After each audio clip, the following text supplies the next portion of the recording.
9-cu sinif şagirdi öz sinif yoldaşına xəsarət yetirib. Hadisə Bakının Yasamal rayonunda yerləşən 286 nömrəli məktəbdə qeydə alınıb. İddialara görə şagirdlər arasında əvvəldən də davalar olub və xəsarət yetirən şagird müəllimlərə bununla bağlı bildirsə də məsələ həllini tapmayıb. Şagird isə bu məsələni öz üsulu ilə həll etməyə çalışıb.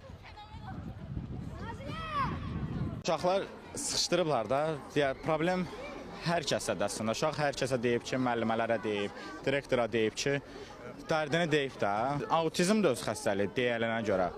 Amma belə tutub uşaqlar siz zarafat edib, onda xoşuna gəlməyib də, elədiyi zarafatlar. O da yığıb axırda partlayıb durur. Təhlükəsizliyi ilə bağlı bunu ciddi bir tədbir görməlidirlər. Əlbəttə, bu mənim də övladım ola bilər, bir başqasının da övladı ola bilər. Yəni ki, məktəbin əgərsə burada mühafizəçisi varsa, o əlbəttə ki, yoxlanılmalıdır bunlar.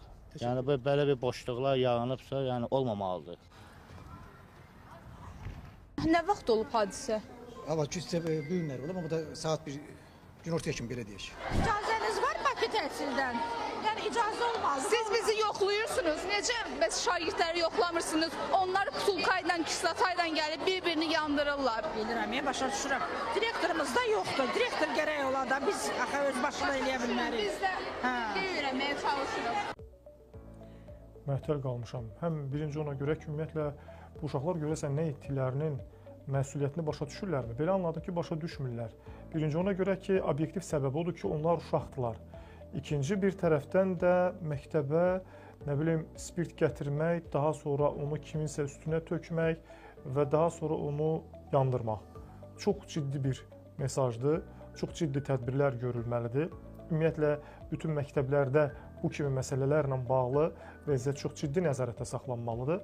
İndi məsələnin, hadisənin bir tərəfə qoyub, bir də məktəbdə baş verənlərin ora fokuslanmaq istəyirəm. Müxbirimiz, əməkdaşımız soruşur ki, kimsə çıxsın, bəlkə bu hadisə ilə bağlı necə baş verdiyinə dair bir cavab verən olsun. Deyir, direktor burada yoxdur. Yəni, direktor bu hadisədə də məktəbdə yoxdursa, ki, əslində bilirik ki, əslində oradadır, onda o, yəni, məktəb belə başa düşdüm ki, elə başlı başına qalıb. Elə ona görə də bu cür hadisələr baş verir. Təsəvvür edin, yəni, uşağın da vəziyyəti ağırdır.